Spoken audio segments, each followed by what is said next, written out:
Good afternoon. I'm sorry for the background noise. I'm currently at work with a client of mine, and I wanted to reply to the video. How interesting how people look at the same video and come up with something totally different. You stated each video is a captures of their circumstance and whether by choice of destiny. And each video shows how each person was responsible to manage their own faith, and that all of the videos encourage us to use God for healing. All of the videos give you information that you're going to need in your future career. Each video has the same thing. What is every through everything, you have to believe in God and have faith.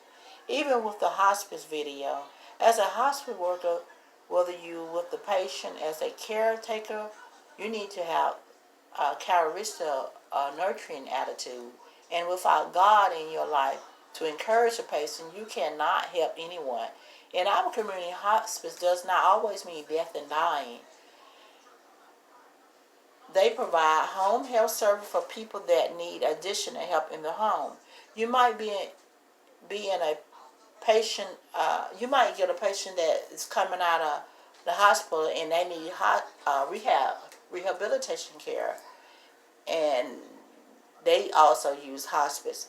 Then sometimes we have, for instance, one of my clients, a friend of mine is a hospice nurse, and I telephoned her in order for my friend. My friend was having, my client was having breathing issues, and I telephoned one of my hospice friends, and they were able to give her oxygen, come up and help her out and get oxygen. So this medical equipment help her to continue living, you know. And out of all the videos, I think the most impressive video was Miss Christmas with In Prison video.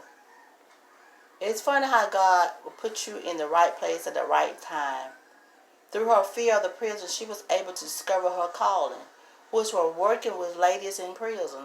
The important message, she said, is that these ladies were lawyers, nurses, and other professions, but at the end of the day, they all are somebody. We need to know we all are God's kids, children, and we need to treat everyone the same. Compassion and empathy, because we don't know what will happen in our lives. Many years ago, I met a young lady when I was working, and where I was working at their cause, they had inmates to come and work with us. And I just sat down one day and I talked to her and asked her what happened, how she ended up in prison. She told me a story about she was dating this guy, and she had been in the household with the guy for about two months maybe, and the cops came in and busted him. Come to find out, he was selling drugs. So when they got ready to go to court, she was trying to tell the judge and the lawyer that she didn't know what he was doing. Obviously, she didn't know what he was doing because he didn't tell the people. She was sentenced to 20 years. And as she was telling me the story, she began to cry. She said, "How could he do me like this?" So she prayed about it. She prayed about it. She met a lady in prison, which was like Miss Christmas. She was a chaplain, and she used to pray with her.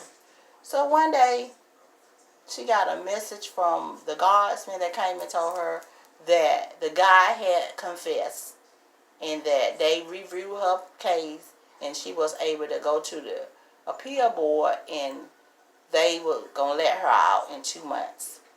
And I think about that young lady all the time.